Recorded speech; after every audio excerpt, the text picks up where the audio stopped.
आप देख रहे हैं न्यूज़ 9 भारत, रखिए आपको सबसे आगे। नमस्कार, आप देख रहे हैं न्यूज़ 9 भारत। मैं हूं आपके साथ अंजलि। देश और दुनिया की तमाम अहम खबरों पर आइए डालते हैं एक नजर।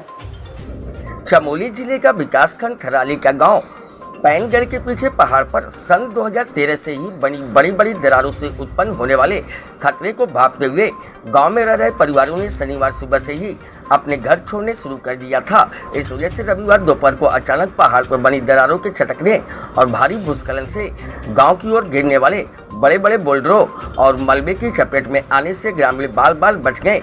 इसकी सूचना मिलते ही प्रशासनिक अमला भी मौके पर पहुंच गया और ग्रामीणों को वैकल्पिक व्यवस्था पर प्राथमिक विद्यालय और अन्य स्थानों पर रखा गया है। रविवार को प्रशासन ने यहां के ग्रामीणों को राशन टेंट आदि वितरित किए और गांव की तरफ से न जाने की हिदायत दी है। बताते चले कि पैनगढ़ गांव के पास ही पहाड़ी पर सन 2013 से भी दरारें पड़ने पर यहां के लोगों ने प्रशासन को इसकी सूचना दी थी और तब प्रशासन की ओर से भूगर्भीय वैज्ञानिकों की टीम ने यहाँ का सर्वेक्षण भी किया था, परंतु ग्रामीण आरोप लगाते हैं कि उसके बाद यहाँ सुरक्षा संबंधी कोई कार्रवाई नहीं की गई, जिसका दंश आज यहाँ के लोगों को झेलना पड़ा है। हालांकि शनिवार रात भर उप जिलाधिकारी थराली के निर्देश पर राजस्व कर्मी पैनगढ़ गाँव में ही लोगों के बीच रहकर उनको वैकल्पिक व्यवस्था कर रहे थे। रविवार को उप जिलाधिकारी सुधीर कुमार, तहसीलदार रवि शाह, पूर्व विधायक डॉक्टर जीतराम, कांग्रेस के जिलाध्यक्ष वीरेंद्र बुटोला आदि ने पैनगढ़ गांव पहुंचकर लोगों को राहत सामग्री के साथ टेंट बांटे और 2 दिनों के डबल रेड अलर्ट को देखते हुए लोगों को सुरक्षित स्थानों पर रहने की सलाह दी। इस बीच थराली विधायक मुन्नी देवी शाह भी पैनगढ़ गांव पहुंची। असल में पैनगढ़ गांव के चारों ओर भूस्खलन से यहां के लोगों को कहीं भी आने जाने के लिए एकमात्र ट्राली से आवागमन करना पड़ता है। यहाँ आने जाने के लिए दोनों तरफ के रास्ते भूस्खलन की चपेट में हैं। हरमनी बाजार से जिस झूला पुल से यहाँ के लिए मुख्य रूप से आवाजाही होती है, उस पर संपर्क मार्ग भूस्खलन के कारण खतरनाक बना हुआ है। इसी तरह गांव से कुलसारी बाजार जाने वाला रास्ता भी सड़क मार्ग के कटान से पिछले दिनों ध्वस्त हो गया था, जिससे यहाँ के लोगों और छात्र छात्राओं की मुश्किलें बढ़ गई हैं। उपरोक्त सभी समस्याओं को लेकर उप जिलाधिकारी ने कहा कि अभी 18 परिवारों को वैकल्पिक व्यवस्था पर विद्यालय और टेंट में रखा गया है, जबकि 10 परिवार वर्तमान में गांव से बाहर हैं, वो भी विस्थापन की श्रेणी में हैं और 10 परिवारों के मवेशियों के लिए भी टेंट की व्यवस्था की जा रही है और पुनः भूगर्भीय वैज्ञानिकों को बुलाकर यहाँ सर्वेक्षण कराने के बाद सामने आने वाले परिणामों को देखते हुए ग्रामीणों को अन्यंत्र विस्थापन आदि की कार्यवाही की जा रही है। यहाँ पर पूर्व में भी एक बार यहाँ पर लैंडस्लाइड हुआ था और उसके बाद यहाँ पर भूगर्भ की सर्वे की गई थी और भूगर्भ ने अपनी रिपोर्ट में कहा कि इसकी ट्रीटमेंट की आवश्यकता है और उसके बाद जो है ये कुछ समय तो रुका रहा, लेकिन इस समय फिर से ये एक्टिव होगी लैंडस्लाइड और यहाँ पर लगभग 40-50 परिवार हैं कि जो खतरे की जद में हैं।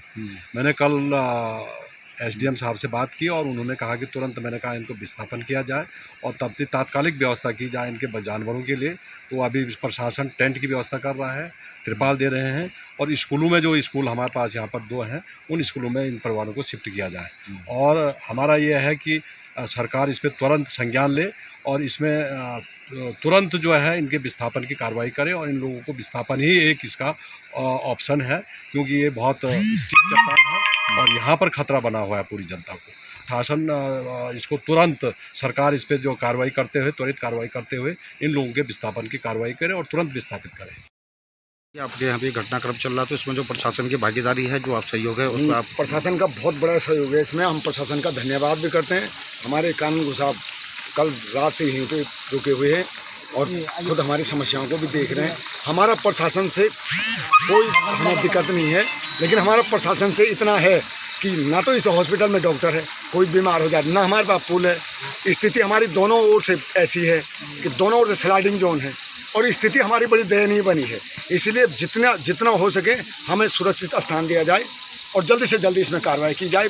और प्रशासन का धन्यवाद है। हम प्रशासन के लिए, हमारा प्रशासन से कोई ऐसा नहीं है कि प्रशासन ने हमारी हेल्प नहीं की, लेकिन इतनी लापरवाही जरूर हुई है कि यहाँ पे आने वाले पुल में बिना आधार का पुल बना है। कैसा जी था सर, हमने शासन प्रशासन सभी को अलर्ट कर दिया था विगत 3 या 4 दिन पूर्व और यहाँ पे हमारे एसडीएम साहब और पटवारी जी सभी का सहयोग मिल रहा है और एसडीएम साहब भी अभी मौके पे आ रहे हैं और उनके द्वारा डीएम महोदय को भी बता दिया गया है, हमारी विधायिका जी को भी बता दिया गया है। संभवतः वो एक आधे घंटे में यहाँ पे पहुँचने वाले हैं और जो भी संभव प्रयास और संभव मदद होगा वो शासन प्रशासन की तरफ से दिया जाएगा। आपको क्या लगता है कि यहाँ के लोगों के लिए क्या करना चाहिए? बिल्कुल, यहाँ पे जो जैसी आप ये परिस्थितियाँ देख रहे हैं, यहाँ पे जिस हिसाब से यहाँ पे भौगोलिक परिस्थितियाँ हैं अभी, उस हिसाब से यहाँ पे विस्थापन तो करना ही चाहिए शासन प्रशासन को। और हम शासन प्रशासन से गुहार लगाएंगे कि आप इस क्षेत्र के इन लोगों को कहीं अन्य जगह शिफ्ट कर दें, जिससे कि ये लोग अपनी जान माल सुरक्षित बचा सकें। हम लोगों को ये इस जगह पे रहने लायक ये गांव रहने गया है। मेन तो हमारा घर है। मेरे पास 3 छोटे बच्चे भी हैं। गाय है जिसको आजकल ही जिसका बच्चा होना है, और एक बूढ़ी सास है कम से कम 80-82 साल की। इन लोगों को मैंने किसी दूसरे के घर पे शिफ्ट कर दिया था, और ऊपर से गाय बछड़ी लेके कहाँ जाऊँ? घर है पूरा सामान भरा हुआ है, इतना सामान लेके कहाँ जाऊँ? उधर से गौशाला में शिफ्ट हुए तो वहाँ पे भी आ रहे पत्थर, ऊपर से पत्थर गिर रहे हैं, वहाँ पे भी हम लोगों को बराबर डर बना हुआ है। और ये ऊपर से चट्टान जो है कि रुकने का कोई नाम नहीं ले रही है। प्रशासन तो आया है ना आपके गाँव में? प्रशासन आई है, प्रशासन आके बोल दिया है कि तुम लोग स्कूल में शिफ्ट हो जाओ। फिलहाल हम स्कूल में शिफ्ट हुए हैं। अपना जितना भी पहनने का या सोने का जो सामान है स्कूल में रखा हुआ है। मेन बात बच्चों की है, ये बच्चे कहाँ भागेंगे रात को, और कितने दिन तक भागेंगे हम ऐसी। इससे प्रशासन से ये है कि टेंट वगैरह के अलावा हम लोगों को रहने की व्यवस्था भी जल्दी से जल्दी किया जाए। देखिए, पैनगढ़ में कल दिन में ये एक पहाड़ी के दरकने की सूचना मिली है हमें। तो लगभग 18 परिवार प्रभावित हो रखे हैं। 18 परिवारों को अभी राहत सामग्री दी गई है, जिसमें टेंट और तिरपाल और राशन किट ये हमने प्रशासन की तरफ से मुहैया कराया गया है। रही बात विस्थापन की, विस्थापन के लिए भूगर्भ वैज्ञानिक को बुलाया जाएगा यहाँ पर, और भूगर्भ वैज्ञानिक से सर्वे करवाने के उपरांत देन उस पर डिसीजन लिया। फ़िलहाल अभी ग्रामीणों को जो प्रभावित परिवार हैं उनको निर्देशित किया है कि वो लोग किसी सुरक्षित स्थान, जैसे कि ये जो गधेरा है इसके दूसरी साइड में आ जाएं, और जो अपने टेंट हैं वो वहीं पे स्थापित करें। पंचायत घर है, विद्यालय है, और उस पर भी ये लोग अपना सुरक्षित रह सकते हैं। और जो प्रभावित क्षेत्र है उस क्षेत्र पे नहीं जाने की हिदायत।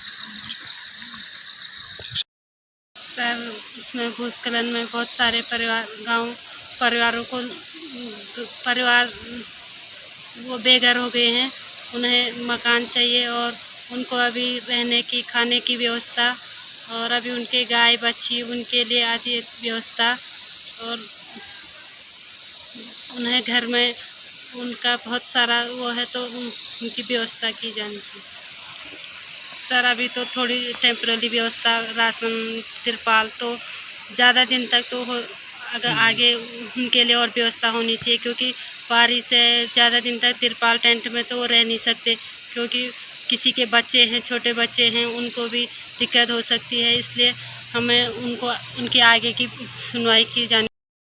जिला कांग्रेस कमेटी और पूर्व विधायक प्रोफेसर जीत राम जी आज सुबह हम यहाँ पे आए। 3 दिन से यहाँ पे जो है ये पहाड़ जो चटक रहा है, और बहुत ही शर्म की बात है कि यहाँ पे जो अभी की विधायिका है वो नहीं आए। शासन प्रशासन ने अभी तक गांव वाले जिस ढंग से कहते हैं कि टेंट और जो है खाने का सामान नहीं पहुंचा है, कांग्रेस कमेटी इसकी भर्त्सना करती है और मांग करती है कि तत्काल प्रभाव से जो भी प्रभावित यहाँ पे हैं 35-40 प्रभावितों को विस्थापित की बात की है।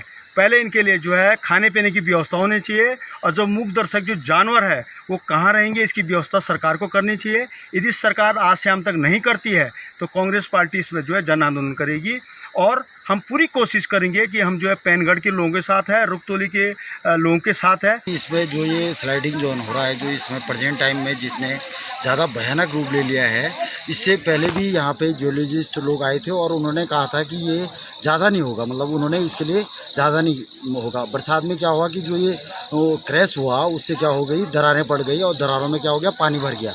पानी भरने से क्या हुआ कि वहाँ जो धूप में पानी का वाष्प बना, और उससे इसने क्या कर लिया, फटना शुरू कर दिया। लेकिन मैं आपको एक चीज़ और बताना चाहता हूँ कि इस गांव में आज मेरी एज 47 साल हो गई है, और 47 साल से लगभग मैं देख रहा हूँ, जब से मैं पूरा होशो हवास में हूँ, तो यहाँ पर एक जो ये गधेरा है, नाला है, तो हम रात भर पहले भी रत जगह करते थे और इधर उधर भागते थे। तो लगभग जो ये अभी तो प्रेजेंट टाइम पे 18 परिवारों का विस्थापन हो रहा, जबकि इधर इस जोन में लगभग 40 परिवार हैं, और सारे ही विस्थापन के उसमें है, दायरे में आ सकते हैं। भविष्य में सारे 40 परिवारों को खतरा है। और जी क्या कहें, हमारे समझ में तो कोई बात ही नहीं आ रही कि हम क्या कहें, क्या करें, कहाँ हम जाएं। सारे आज तक हम सुनते थे कि लोग बेघर हो रहे हैं, आज हमारे सामने ये घटना घट चुकी है। हमने कभी सपनों में भी नहीं सोचा था कि हमारे साथ ऐसा होगा। हमारे गाय बच्चियाँ बच्चे बुजुर्ग सब बेघर होते नज़र आ रहे हैं हमें। आज तक तो लोग कहते थे कि यहाँ बेघर हो रहे, वहाँ बेघर हो रहे, लेकिन आज हमारे सामने ऐसी घटना घट चुकी है कि जिसका ना कोई विवरण कर सकते हैं और ना हम उसके बारे में कुछ बता सकते हैं। क्या कहने के लिए क्या है, साफ ही नज़र आ रहा है कि क्या हो रहा है। कहीं हमने अपने गाय बच्चियाँ छोड़ रखी, कहीं हमने कुछ छोड़ रखा, खाने पीने का कोई वो ही नहीं है। सब कुछ है हमारे पास, घर है, मकान है, राशन पानी सब कुछ है, लेकिन ऐसी आपदा आ रखी कि जिसमें ना हम बना सकते हैं ना खा सकते हैं।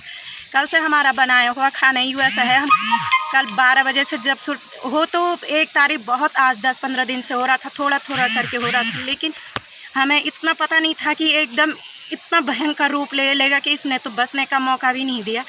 कल 12 बजे से जब शुरू हुआ था बनाया हुआ खाना हमारा अभी तक वैसे ही पड़ा है, हमने खाया तक नहीं। चावल वैसे ही हमारे चूल्हे पे जल रहे हैं, वैसे सब बर्बाद हो रखा है। ना खाने का ना पीने का हमारे पास इतना टाइम ही नहीं है, ना हम इतना सारा सामान घर के अंदर पड़ा है कि सर वो भी आ रहे देख रहे कह रहे कि आप बताएंगे, सोचेंगे, समझेंगे। ऐसे ही तमाम खबरों के लिए बने रहिए हमारे साथ न्यूज़ 9 भारत पर।